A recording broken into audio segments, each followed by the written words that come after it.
And now Trump's clashes with American universities. His administration announced plans to cut $350 million in federal grants to colleges and universities serving large minority student populations, unilaterally declaring these programs to be unconstitutional.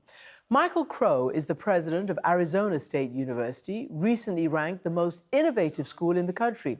Crow believes universities should be driving social and economic progress, and he spoke with Walter Isaacson to explain why and how. This conversation took place before the shooting of conservative activist Charlie Kirk on a university campus in Utah. Thank you, Chris John and Dr. Michael Crow. Welcome to the show. Hey, Walter, nice to see you. For 2 decades now, you've led Arizona State University, the largest public university in the country. One reason it's so big is you were early on big on remote learning, on Zoom and virtual classrooms. After COVID, a lot of universities experimented with that sort of thing and went way back to more in-person learning. What did you learn from all of this, and to what extent are you adjusting how much should be in-person?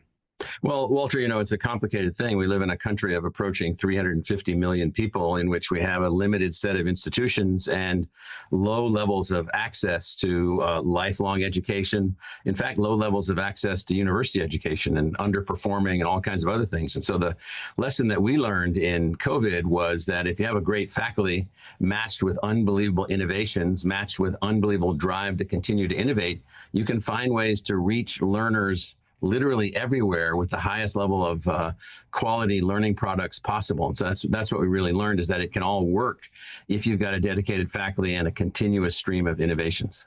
So what are those continuous streams of innovations when it comes to remote learning? How have you tweaked or even revolutionized the process? Well, first, we've built an innovative culture in our faculty, which allows them to be open to the process of innovation. Second, we found 400 learning technologies that we could enhance, build, further the innovative process. We've brought all those things together.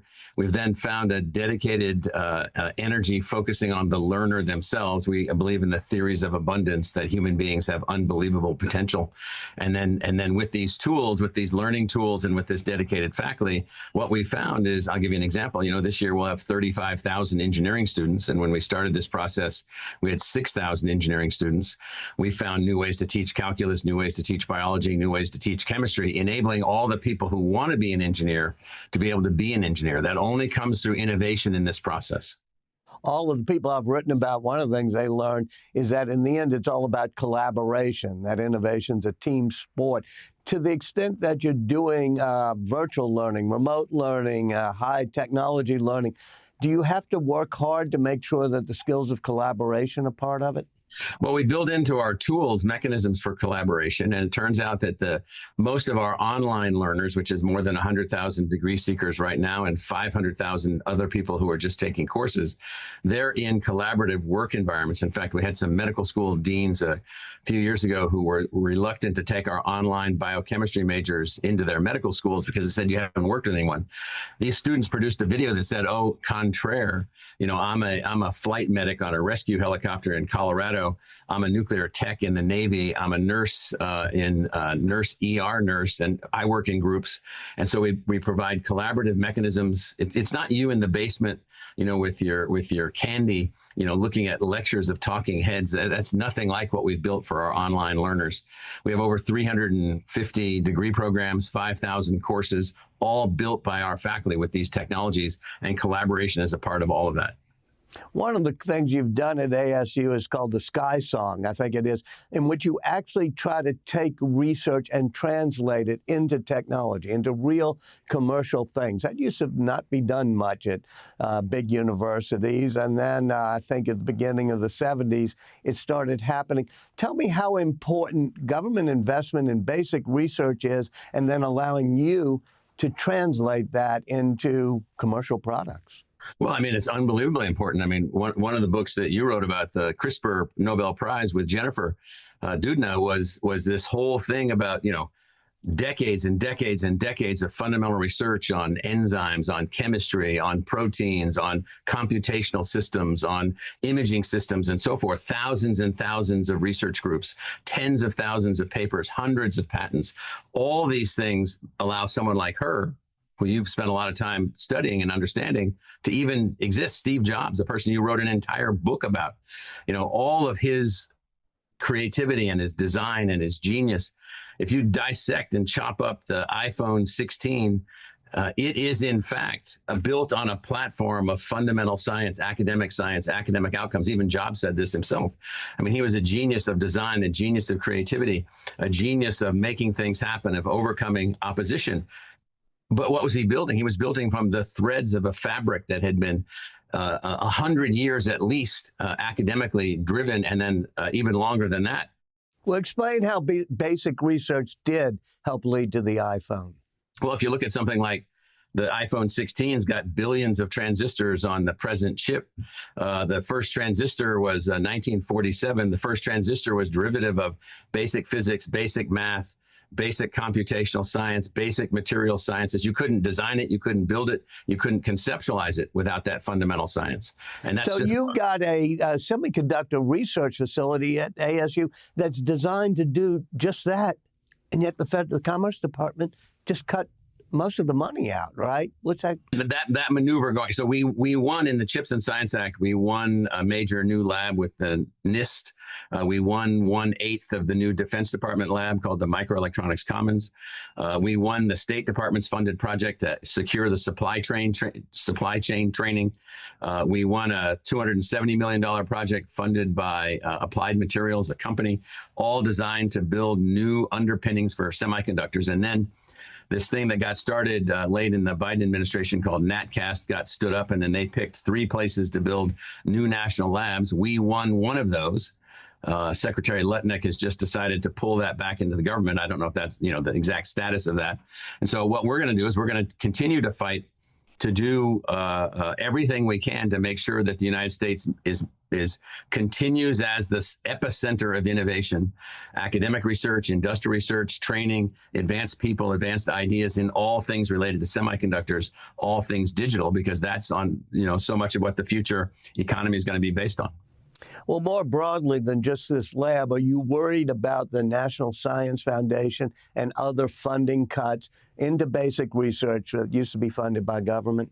Well, what I'm worried about is it's one thing to take the Legos apart because you wanted to have them shaped in a new form to drive the country forward into more success. Right now, the cautionary note I would give to the people that are doing that is you're melting some of those Legos and you're breaking this fundamental process. And so it's interesting to me to think about, wanting to be the best economy, wanting the United States to be the most successful, and then taking this foundational thing, what I've called previously the invisible hand, this invisible hand of academic science, which underpins all these other things. I heard President Trump on the news talking about being the AI leaders and so forth and so on. Well, yeah, okay. Well, that requires people, chips, science, technology, algorithms, new math, new tools, new ways of thinking about things. There's nothing that's static that keeps you as the best. The thing that keeps you as the best is this unbelievable drive to innovate. And so the unbelievable drive to innovate in the modern world is heavily driven by academic science. I mean, in fact, it is the essential ingredient from which the massive integrative innovators have any promise of even being successful. One of the reasons for the cuts in federal funding to research universities, perhaps, is the public disaffection somehow with universities, whether it be the elites like Harvard or Columbia or state universities like yours, UCLA, or whatever. What is the cause of this public disaffection, and what are you doing about it? Well, my own view of this, and I've written a lot about this myself, is that the public disaffection comes from 2 things. One, disappointment. Most people that go to college don't graduate and they feel resentful. Most people that have debt have no diploma or degree, and that's on us. We should have not allowed that to happen. A second thing that's going on is that the universities, I think in their rhetoric and their projection, haven't always shown fidelity to the success of the United States. And so a more of a global approach to the world, which is fine. And so there's some of that going on. And I think also— Wait, let me back that up. Unpack that for me. Not fidelity fidelity to the success of the United States? You meaning they're less patriotic than they should be? Not patriotic as much. It's sort of like if we're going to be involved in research, yes, we want the world to be a better place, but we need American corporations to be successful. We need the American military to be a good defensive shield for the United States. And so that means we have to talk like that also. We have to be focused on those kinds of things. At the same time as there's this shared disaffection, the demand for the services from the colleges, the desire for people to have their children educated at the highest possible level has never been higher. Our enrollment, we have a 5% increase in enrollment this year over last year. We have unbelievable demand for our services. We have people breaking our doors down to want to be here from all over the world. 166 countries are represented here. We've got all this going on. And so we've got, what I think is institutional instability, because we need to do more, take more responsibility, and produce better outcomes for the United States. A lot of universities brag about how low their acceptance rate is. In other words, they only accept 10, 12% of the people who apply. You, I think, brag about the opposite, that you accept as many possible, 90% of the people who apply. Why that different approach? Well, so somewhere in the United States, you've got to have a standard for admission to a university, which is based on what qualifications do you need to give you some chance of success. And so we went back to the admission standards of the University of California from 1950 and the admission standards of the University of Michigan from 1950. And there you needed a B average in high school. You needed to take certain high school courses. You needed to get at least a B in those courses, and then you're admitted. Those are our admission standards. We get lots of A students also. We get lots of kids like you, coming out of New Orleans, going to Harvard, doing really well and so forth. We get those kids also. There's only so many slots for those students. So we have a big honors college, about 8,000 students, which looks a lot like Columbia's undergraduate college, where I used to be a faculty member. And but at the same time, we're not going to say that we're a better university because we didn't admit these fully qualified students. We also have taken one additional step, which is if you're not qualified for whatever reason, your family had a catastrophic event when you were in high school. You made some mistake when you were in high school. You didn't take the right courses. You goofed off. You were a screw off or whatever. We have a pathway for you to earn your way in. So some of the great research universities in the U.S., of which we are one of those, need to also be maintaining this notion of egalitarian access in the true spirit of the democracy. Otherwise, we end up with a distorted outcome of only the hyper qualified students from high school being able to go to college and succeed at college. And if we end up that way, then the democracy is not going to be successful. Is there some lesson there for navigating the world after affirmative action, after the Supreme Court has said race-based affirmative action is bad? Well, we didn't even read the ruling because we admit every qualified student. And so if you're qualified, you're in. If you're not qualified, we find a way to get you qualified. And so for your big public research universities, your public regional universities, your community colleges, others that are really taking the lion's share of the educational challenge for the future of our country, you don't want any admission criteria other than what is the qualification for attendance. Then you have to deal with the issue of income disparity, and most kids don't come from families that are particularly well prepared to pay for college. So we worked very hard to be able to still have. I should have mentioned that University of California in 1950 had this B-level admission standard. They also had no tuition. Their tuition was free.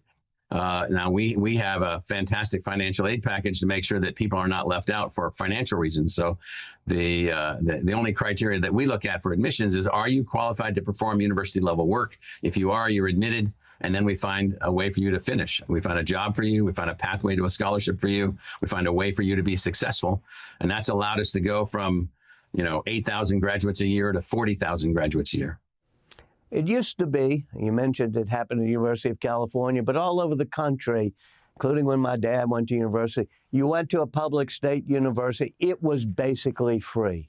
Yes. Now it costs a lot. Should we go in this new knowledge-based age, like we did 100 years ago when we made high school universal and free? Should we make access to public universities free? I don't like the word free. What I like the word is accessible. The concept is accessible. And so what we need a way where there's not a financial barrier. You have a way to take this next step It turns out that, college students are emerging adults. Emerging adults need to understand that nothing is free. And that you have to take responsibility for what you want to do with yourself. You have to invest in yourself. So we need an investment-based model. We need an ownership-based model. Also in high school, you're required to go. Until at least a certain age in certain states, college is still your choice. And so what we've tried to build is an unbelievably accessible model in which finances will not be a barrier. 17,000 students work for us.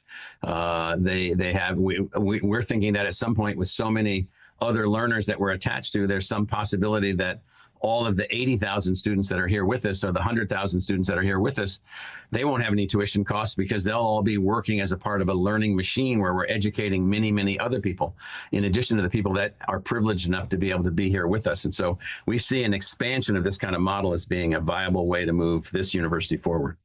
Well, let me ask you about the feeders, the high schools that sending people to you.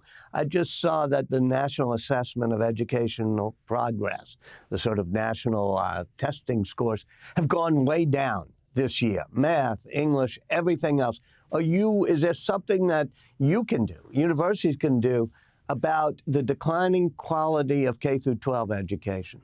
Absolutely. I mean, we need to, what we said is one of the first things I did here was I figuratively went around the university and I said, we're lowering all of our shields. We're putting down the walls. We're lowering the shields.